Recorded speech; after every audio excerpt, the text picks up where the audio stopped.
Chapter 5. Sean Kneels. The year passed, and thankfully we didn't have many bad arguments.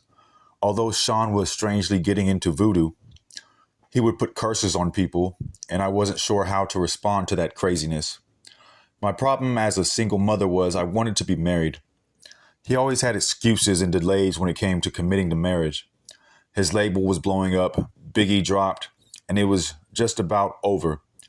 He also signed Mary J. Blige, and of course, when I found out he slept with her, we fought. He claimed it was a mistake, and my stupid ass took him back. Again. Sean asked me for a threesome with her at first. I was mad, but Mary was beautiful. It was our first threesome, and I loved it. Mary was sexy. I would not be doing this a lot, but it was so hot. I was young, and exploring my sexuality was enticing. Over the years, we brought other women into our bedroom periodically, and we were happy. This is until one day I came home to a situation that went from awkward to a nightmare. Quincy was with the babysitter, and Sean was sitting with Al B. Shore at the dinner table. I had a child with Al, and Sean was the father in Quincy's life. The awkwardness of all of us being together had dissolved a long time ago, but it was still weird that they were here in my home, together, alone. I sat down and we had drinks. It was fun. The conversation was cool until it wasn't. Al was a little loose after a couple of drinks. I remember him saying, "It's still weird seeing you with my friend, but you're happy, so I'm happy for you guys." Sean responded, saying, "Thanks, man. Me and you, we've shared so much." Al replied coolly, "Word." The conversation took an odd and awkward turn when Sean said, "We all been together sexually, but not together." I was shocked for a moment as quietness lingered in the room. I asked, "What do you mean by all together?" Al shifted uncomfortably, but Sean didn't hesitate. "You know how we sometimes invite other people into our bed?" I couldn't believe it. "Oh, hell no, Sean. This is my son's father." "Al, say something." What Al said was mind-boggling. "I don't know. It could be kind of hot. I miss you in that way." Although I couldn't believe Sean would do this, the truth was I still cared about Al, and this could be very hot. I just didn't want it messing up my relationship. And if things became awkward, how would it affect Quincy? So I asked, "Are you both sure?" I imagined both of them inside me. I knew this would be awkward sexually. There would be some bumping of genitals, but what happened next, I couldn't have imagined in my wildest dreams. Al XXXXXXXXXXXXXXXXXXX. I couldn't believe it. I stood there in shock. But when Sean XXXX, I ran out of the room. This was too much. I couldn't. Sean called out to me, "Oh, come on, Kimmy." They didn't chase after me. I couldn't get the image out of my mind. I couldn't be with Sean for a while, but that wouldn't be the last time I saw Sean in a compromising position. Not by a long shot. One day I found the vault where he kept all his encounters with men. Yes, he kept a record of it, but that's for later. Chapter 6. Pac. b.i.g took over East Coast hip-hop, and Sean was the brilliant mind that orchestrated it. He hired people to teach Chris how to flow and write his lyrics. He hired the best producers to do the beats, although he took credit for them, and the music was unstoppable. At this point, Sean was sleeping with all the power players, and everyone that wanted to do music wanted to be a bad boy. Sean wheeled and dealed in a way that would have been unthinkable to many. He slept with the guys that really controlled the music to stay on top. A lot of the names average people have never heard of. These are the guys that make the decisions on who was winning and who was not. He hosted parties there that were just a fancy name for orgies, and everyone wanted in. When I met Tupac, Sean and I had an open relationship, and yes, I slept with Pac. Shit, he was sexy. Sean didn't mind. Well, not until he tried to get Pac to join both of us. Pac was not good with that. This is where the relationship between them became strained. Tupac wasn't going to accept Sean's advances. Pac wasn't gay, and he was pissed about the advances. We were all in Sean's house. I was drinking. They were smoking, and everyone was just relaxing. Sean came in on what I'm sure he would call a smooth approach. My baby is bad, isn't she? Pac threw me a sly smile. Hell yeah. I felt myself blush. Sean was now in full swing. You think you hit it better than me? I couldn't believe he disrespected me that way. I was not playing with my response. Sean, what the fuck? Pac came to my defense. Damn, bro, you ain't got to do the sister that way.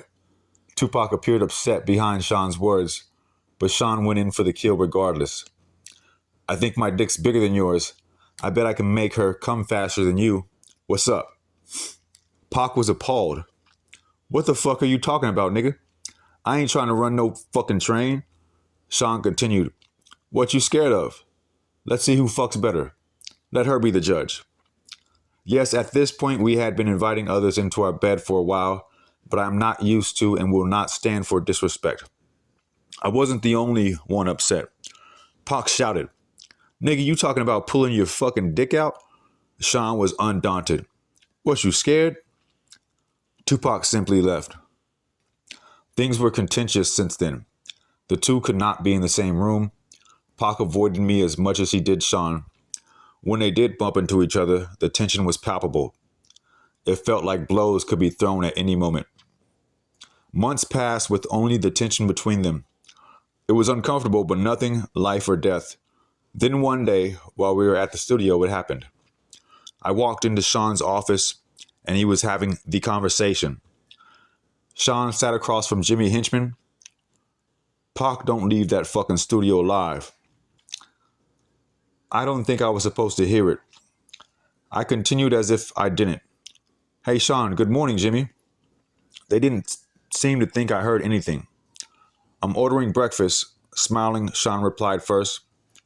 Let me get eggs sunny side up with grits and an orange juice. I could see he was hungover. Good. I don't want him knowing I know anything if he just put a hit on Pac. Knowing something could be dangerous, Jimmy, apparently not hungry, said, Nothing for me. As he stood to exit the room, he said to Sean, Let's make that happen. Then nodded to me and said, Kim, always a pleasure. With a wink to me and a nod to Sean, he turned and walked out. Jimmy was a part of our intimate circle. I went on as if nothing was happening. I'll make the call now, I smiled as I left, hoping I wasn't white as a sheet. I wasn't in the studio the night Pac survived being shot, thank God.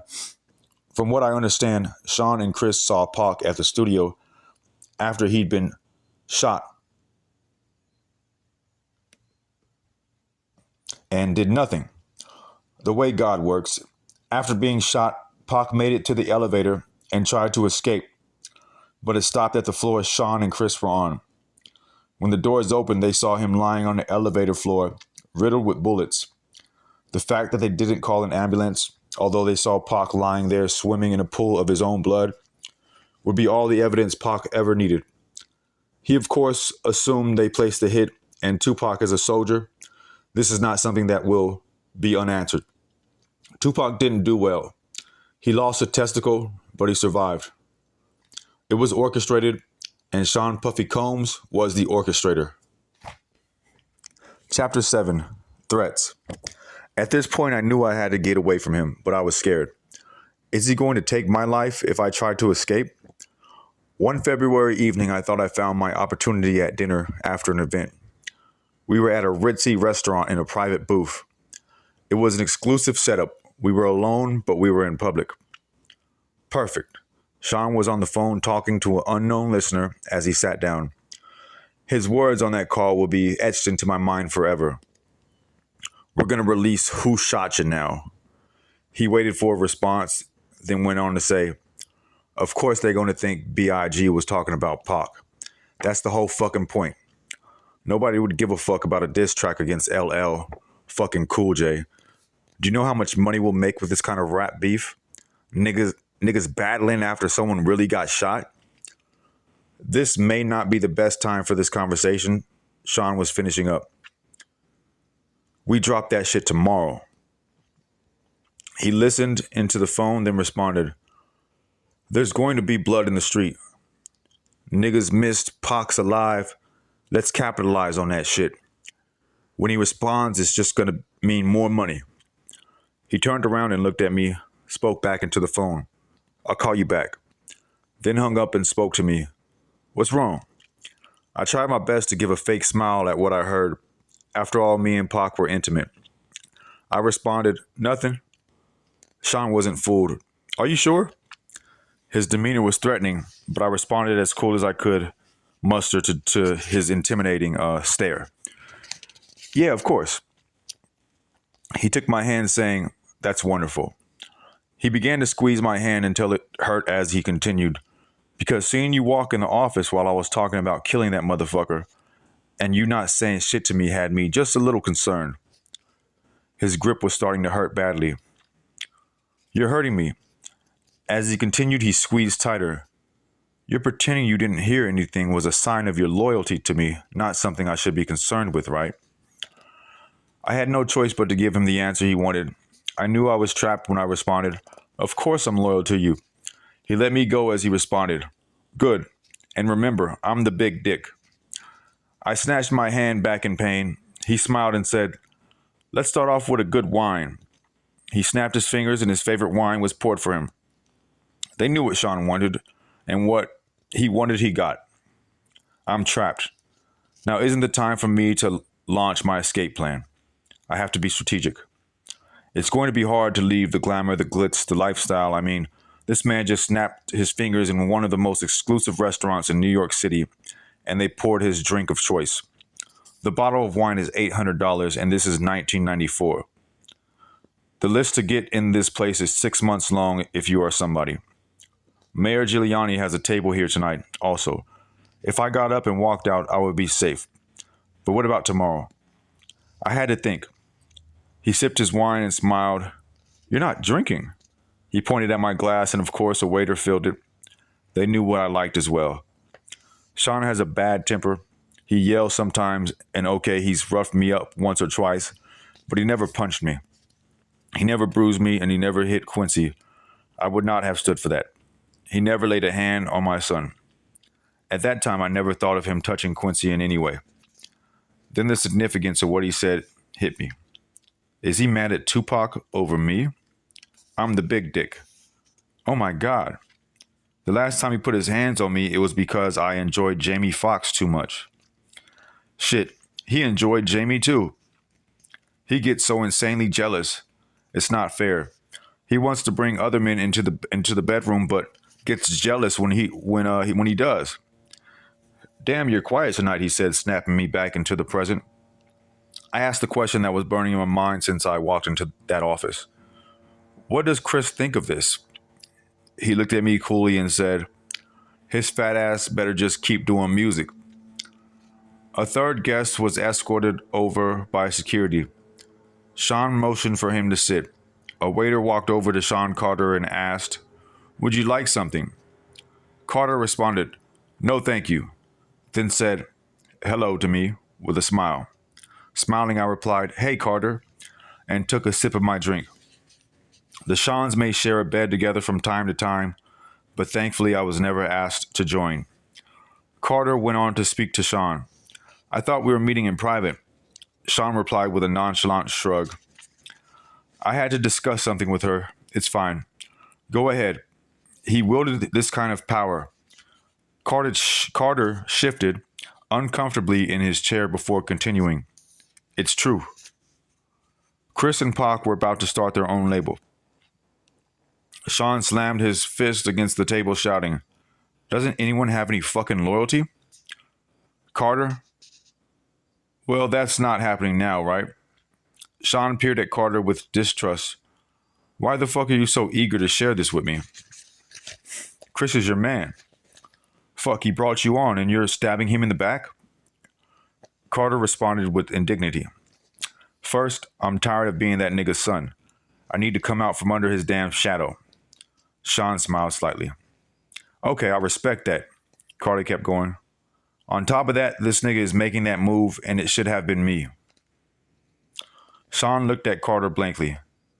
Pac put Chris on. You know this. What's this really all about, Carter? Don't fucking try to play me.